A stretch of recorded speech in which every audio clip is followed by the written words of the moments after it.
ஹாய்ம்மா, இதை பாருங்கடா. எல்லாருக்கும் உருண்டை குழம்புன்னா பிடிக்காதுடா. ஆனால் மசால் வடை குழம்புன்னா எல்லாருக்குமே பிடிக்கும்.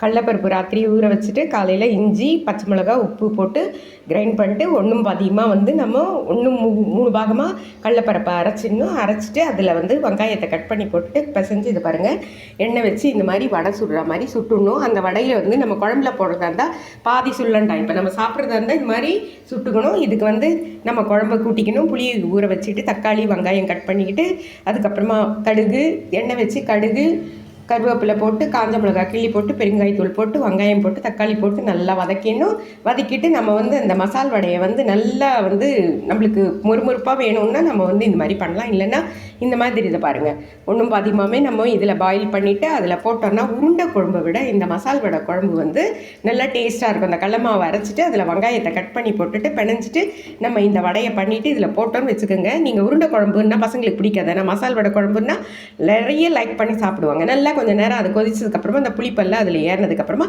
ஆஃப் பண்ணுறோம்னா மசால் வடை குழம்பு ரெடி. ஓகேவா? லைக் பண்ணுங்கள், ஷேர் பண்ணுங்கள், கற்றுக்குங்க. தேங்க்யூ.